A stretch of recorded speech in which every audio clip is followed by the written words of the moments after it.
Hello बच्चों, मैं विकास Jangra वीकेसी classes में आप सभी का स्वागत करता हूं। आज का जो टॉपिक अपना है वो क्लास 12th का है और आज हम करने जा रहे हैं मैग्नेटिक डायपोल और मैग्नेटिक डायपोल मोमेंट क्या होता है। ठीक है, ये क्वेश्चन एग्जाम में 2 नंबर में कई बार पूछा जाता है। तो मैग्नेटिक डायपोल क्या होता है? Magnetic dipole consist of two equal and unlike poles separated by a small distance. ठीक है, यानी दो इक्वल और अनलाइक पोल्स एक स्मॉल डिस्टेंस की दूरी के ऊपर सेपरेट हों तो उसे हम क्या कहते हैं? मैग्नेटिक डायपोल है। तो ये हमने 2 पोल मान लिए, ठीक है, मैग्नेटिक डायपोल के, जिसका एक नॉर्थ पोल है, दूसरा क्या है? साउथ पोल है। और दोनों की पोल स्ट्रेंथ कैसी है? इक्वल पोल स्ट्रेंथ है। और वो कितनी हमने मानी है? m इसकी पोल स्ट्रेंथ है। और ये फाइनाइट डिस्टेंस पर हैं। इनके बीच में कैसा है? फाइनाइट डिस्टेंस है। और वो डिस्टेंस कितना है? 2l डिस्टेंस है।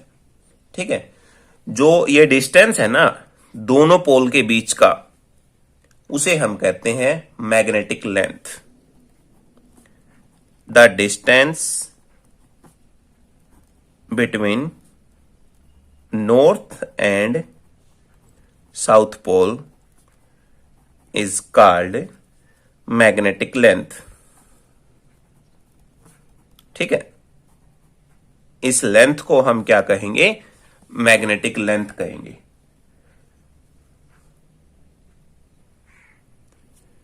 मैग्नेटिक डायपोल के कुछ एग्जाम्पल अगर देखना चाहें तो जैसे एग्जाम्पल ऑफ मैग्नेटिक डायपोल, तो उसमें हम कह सकते हैं कि कोई बार मैग्नेट, ए बार मैग्नेट, या कोई मैग्नेटिक नीडल, मैग्नेटिक नीडल हो गई, या current carrying solenoid, current carrying solenoid हो गया। ठीक है, एटसेट्रा बहुत सारे एग्जाम्पल हैं जो मैग्नेटिक डायपोल के हैं। ठीक है,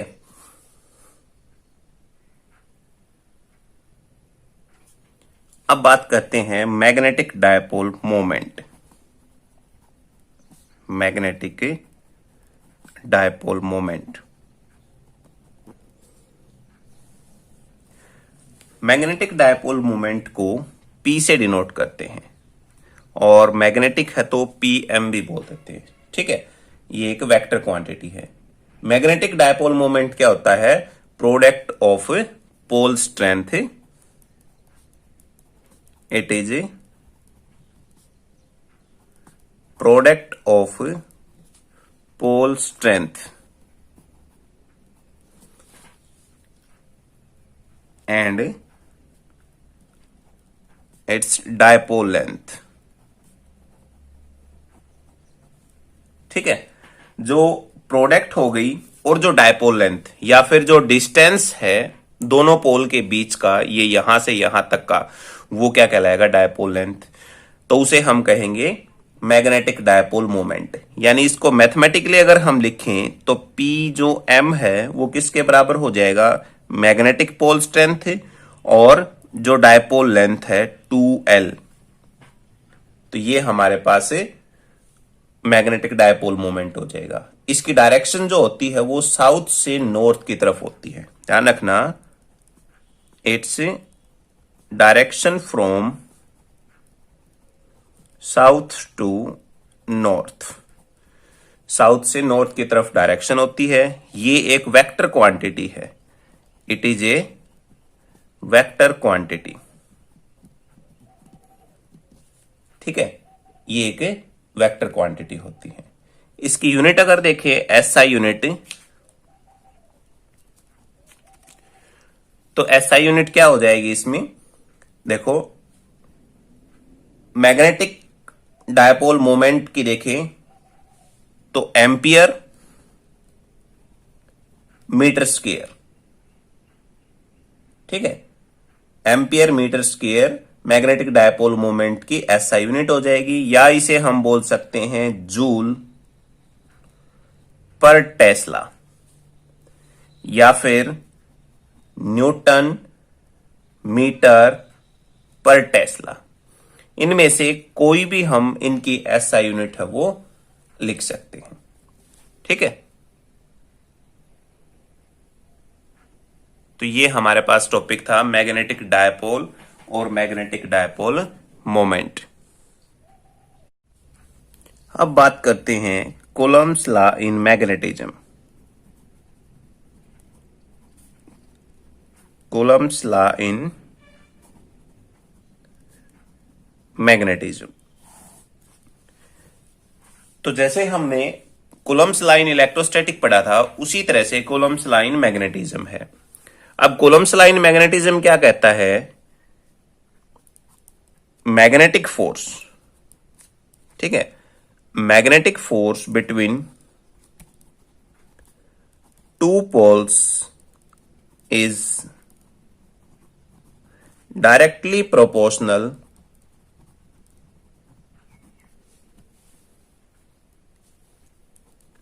to product of pole strength and inversely proportional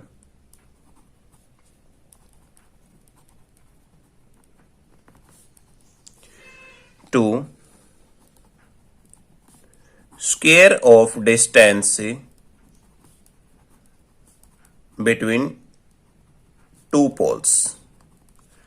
ठीक है, हमने मान लिया कि दो पोल है हमारे पास, इसकी पोल स्ट्रेंथ m, इसकी भी हमने m मान ली। ठीक है, और ये r डिस्टेंस की दूरी के ऊपर है, तो फोर्स जो है वो डायरेक्टली प्रोपोर्शनल होगा दोनों पोल की स्ट्रेंथ के और इनवर्सली प्रोपोर्शनल होगा इनके डिस्टेंस के स्क्वायर के। और जब इनको कंपेयर करेंगे हम फर्स्ट और सेकंड इक्वेशन को, तो हमारे पास क्या आ जाएगा? ये इक्वेशन आ जाएगी।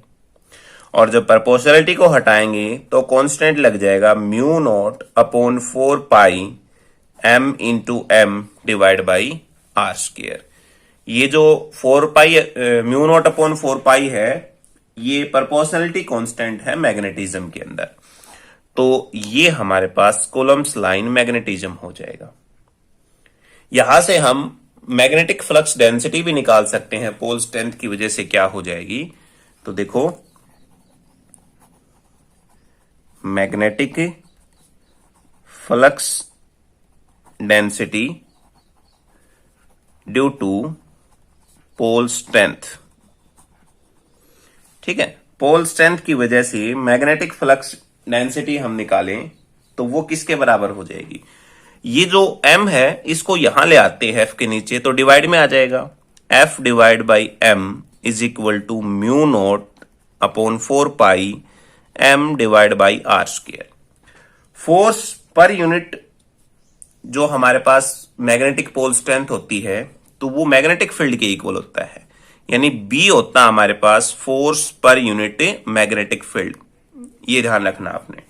तो यहां हम इस इक्वेशन को कैसे लिख सकते हैं? B is equal to mu naught upon 4 pi m divide by R square.